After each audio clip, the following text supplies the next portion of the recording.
Umva aka kantu, ese waba warigeze byibuze utekereza inshuro imwe kuba yakoresha telefone na interineti yawe ibintu bigira akamaro ku buzima bwawe? Byibuze bigerageze nonaha usure website ya jbforexonline.com. Nizere ko mumeze neza cyane. Mwe mutunze telefone n'amalaptop mbazani ubutumwa bwiza bubafasha mu kuba byabaha umusaruro. Uti bimeze bite rero? Nkuko mubibona rero muri laptop yanjye ndi gukora ibijyanye na online forex trading. Ikiza kibi rero ushobora kubikora bibereye mu kazi cyangwa ugahitamo kubikora byonyine ubundi ukibonera amafaranga. Abenshi barabyibaza batse byakunda, birakunda neza cyane. Hari ikintu ngiye kugusaba kubera yuko kugira ngo ukore ibi bintu bya online forex trading no kuba ubifiteho ubumenyi. Kubigiraho ubumenyi bituma ubikora neza cyane. Muzaniye website iza gutuma ubona amakuru yose ukabigiraho ubumenyi bikagufasha kubikora neza. Uti website ni iyihe? Ni gbforexonline.com. gbforexonline.com.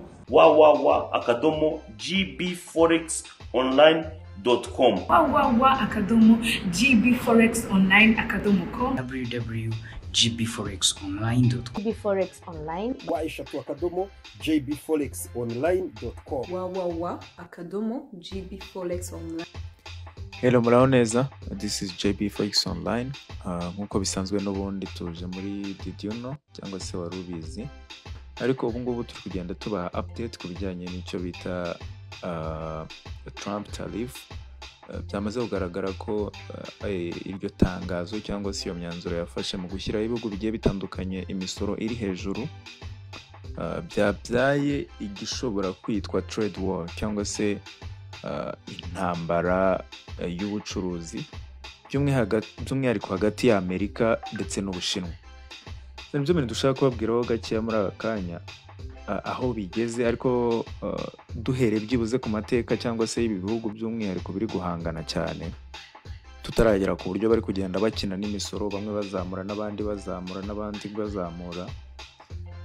Ubundi Ubushinwa na Amerika ni ibihugu bibiri bitandukanye, yaba imigabane biriho na location, ibihugu bitandukanye, ariko buri kimwe gifite icyo cyihariye. Tubaze nko mu bukungu, igihugu cya mbere ku isi ni Amerika, kuko ifite gross domestic product cyangwa se umusaruro mbumbe imbere mu gihugu urenze trillion zirenga 26. Izo ni statistiques zasohotse mu mwaka wa 2023. Ariko Ubushinwa bufite trillion zirenga 17. Niyo GDP yabo nabo kuri iyo statistique ya 2023. Urumva difference irimo ya trillion ku bijyanye n'umusaruro mbumbe w'imbere mu gihugu kuri ibyo bihugu bibiri. Icyo ni ikintu cya mbere, urumva ko Amerika irihariye cyane. Ariko ku bijyanye na population, Ubushinwa bufite abaturage babarirwa kuri biliyoni 1 n'ibice birenga 400 cyangwa se 300 gutyo hejuru, biliyoni irenga. Ariko Amerika ikagira abaturage bangana na miliyoni 335. Umva nanone Amerika iri hejuru ku bijyanye n'ubukungu, ariko Ubushinwa buri hejuru ku bijyanye n'abaturage. Ufite abaturage barenze biliyoni, igihe Amerika ari miliyoni 335. Tusubire noneho kuri Trump tariff. Trump tariff ubundi yatangiye bafashe ibihugu bitandukanye bagenda babyongeraho 10%, bafashe Ubushinwa bari babuvanye aho barazamura cyane na Mexique na Canada, ariko bo bari babashyize kuri 67 niba ntibeshye ku bicuruzwa byose bivuye mu Bushinwa. Ariko Trump aravuga ngo Ubushinwa ntago bugomba kureactinga cyangwa se nta cyemezo na kimwe bugomba kubivugaho. Nibazamura akantu gato y'Ubushinwa buzazamura ku bicuruzwa biva muri Amerika biza mu Bushinwa, Trump aravuga ati nzahita nongera bazamura. So Ubushinwa rero nabwo ni igihugu gikomeye ndetse bazi gukina politike, kuko nabonye uburyo babibazemo nsanga ni uburyo bw'ubuhanga.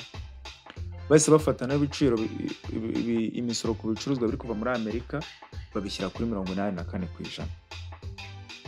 Babishyize kuri 84%, Donald Trump arabizi ahita abyuka yafashe icyemezo aravuga ati sinari nabashyize kuri 67%, noneho ubu ngubu ngiye kuhabavana sinkire ku 25 ntinkire kuri kangahe, ahubwo nzamure ngeze ku 145%.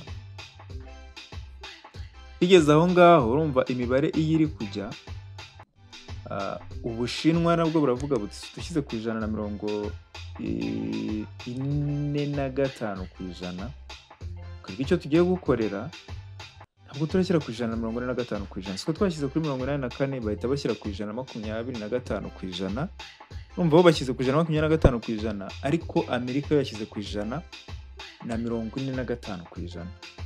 Ariko baravuga bati mu gihe cyose nta kintu na kimwe uraza kuba ufashe kuri ibi byemezo bimeze nk'imikino yo kugenda urahindagura uko ushaka, ngo iyi misoro ngo nayishyize aha ku Bushinwa, kuko Amerika ibindi bihugu yari yashyiriyeho imisoro iri hejuru, yavuze ati rero mwebwe nimutagira izindi reaction mu gufata cyangwa se mu kubahiriza iyi misoro nashyizeho mu gihe byibuze cy'amezi 3 kugira nko mu kwa 7, nshobora kuzagira gute kuzabihindura bigasubira uko byari bimeze. Ariko Ubushinwa bwo buhita buzamura kuko nabwo ni igihugu gikomeye. So rero Ubushinwa narimaze kubabwira ko bwashyize ku 125%, Donald Trump agahita ashyira ku 145%. Ubushinwa bwagumye aho ngaho, ariko buhita buvuga buti mu gihe nta kindi kintu Donald Trump araza kuba abivuzeho, kwe turagumisha ku 125%, ariko tubaninge kwerekanwa cyangwa se ku bantu bose batuye Ubushinwa kuba bakwaccessinga ku mafilime ava Hollywood muri Amerika. Ni umukino mwiza Ubushinwa bwakoze, kubera ko niba byibuze China ifite abaturage barenga biliyoni na miliyoni 400 ku isi yose, wenda bari muri batuye muri China gusa ntabwo ari abo ngabo kuko baba bavuze abaturage bose b'Ubushinwa, ariko byibuze ni biliyoni nyinshi. So rero kuba wahagarika filime za Hollywood kuba zarebwa n'abantu cyangwa se kuri popularity y'abantu barenga biliyoni 900, kandi n'Abashinwa bazi ikibazo nyine cy'Ubushinwa na Amerika ukuntu kimeze, nabo bashobora guhita bagira ute bafata umwanzuro wo guhagarika access cyangwa se uburyo bakonsomaga filime zivuye muri Amerika muri Hollywood. So bivuze ngo ugenekereje n'igihombo ibihugu bishobora guhura nabyo. Icyambere abacuruzi bava mu Bushinwa bajyana ibintu muri Amerika umva byabagoye, ariko China niyo yafashe ibintu umwanzuro ukomeye kuri Amerika, kubera ko guhagarika abaturage bose b'Ubushinwa kureba filime ziva muri Hollywood cyangwa se zatunganyijwe na Amerika n'umusoro w'125%, byaba bifite ubukana kurusha uko bahita bavuga ngo natwe reka tuzamure. Bo bari gushaka kugaragaza ko bari fair, ati ibintu by'imikino nidushyira ku 150 urakira ku 170, twebwe twagumije ku 125, ariko rwose filime ziwanyu muri Hollywood mu gihe nta wundi mwanzuro uraza kubufasha wo kubikosora turahita tuzibaninga ngaha. Ni isoko rikomeye cyane Amerika yabihombye, kuko ibijyanye n'abacuruzi bo barabizi ikibazo nk'iki ngiki iyo gihari uburyo bashobora kubyitwaramo, ariko ibijyanye n'iriya clientele y'Abashinwa bose Amerika yaba ibaye cyangwa se Hollywood yaba ibaye band mu Bushinwa, ni tactique nziza y'Ubushinwa bwagaragaje nkaho ari fair, kandi aribo bwafashe icyemezo gikomeye kurusha Donald Trump uri gukomeza azamura imisoro. So ubwo rero dutegereje indi reaction cyangwa indi move Donald Trump yakora, kuko babyise ko ari nkaho ari imikino yibereyemo.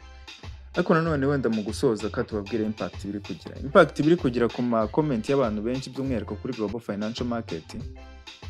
Abenshi bari kuvuga ko ni manipulation ya Donald Trump ari gukora yabitekerejeho, mu rwego rwo kuba murabizi ko ari n'inshuti ikomeye ya Elon Musk, kugira ngo aba billionaire cyangwa se abashoramari bashobora kuri mu bijyanye na Global Financial Market stock imanuke cyane, kubera ko iyo hariho ambutiyaje nk'iyi ngiyi mu bijyanye n'ubukungu stock iramanuka cyane.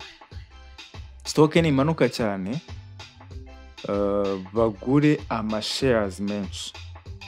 Niba mara kugura shares menshi mu gihe runaka Donald Trump avuga ati bya byemezo nari nafashe rero byose nabivanyeho, ndetse ngiye no guhura n'Ubushinwa tuganire dukomeze dukorane neza ibintu bigende neza. Ndetse murabizi ko imisoro yabo yari iri kuri 34%, ahubwo imisoro ku bicuruzwa biva mu Bushinwa wenda nayishyize noneho kuri 30 kugira ngo noneho turusheho gukora neza.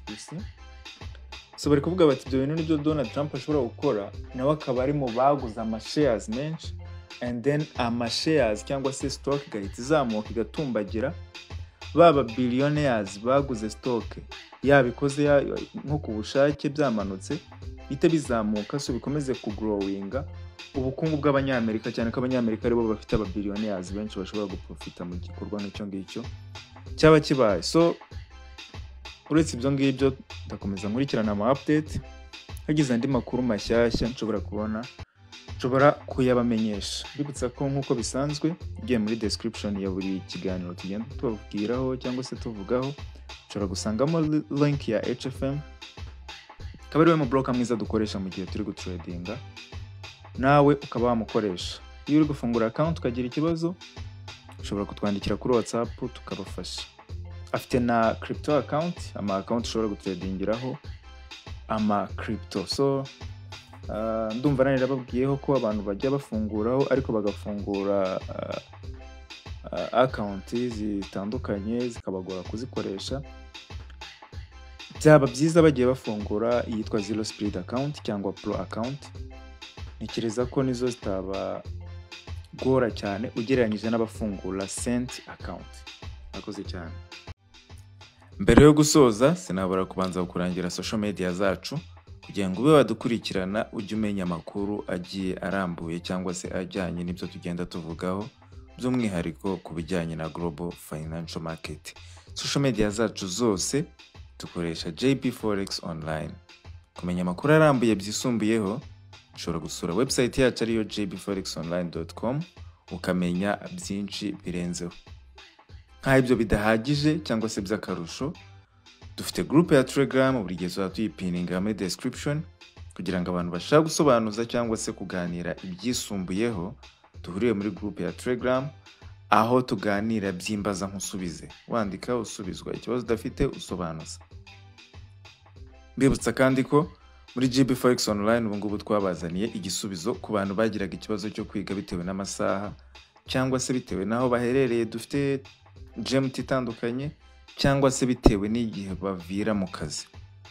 Ubu muri JB Forex Online dushobora kugukurikirana igihe cyose weho wabonera umwanya wo kwiga. Ubu ni weho tubwira igihe cyo kwiga, yaba mu gitondo, yaba nimugoroba saa 10 uvuye mu kazi, saa 11, saa 12, saa 2 z'ijoro, yewe na saa 5 z'ijoro, saa 7 z'ijoro. Ubwo ndi kuvuga ku bantu bo hanze muri za Canada, muri za Belgique, usanga dufite amasaha kuri GMT atandukanye. Ibyo bintu ntibyongere kubabera imbogamizi, twarabikemuye. Ubu ngubu mu gihe ufite ubushake n'ubushobozi bwo kwiga muri JB Forex Online, turagukurikirana igihe cyose weho ubonera umwanya. Get rich or die trying.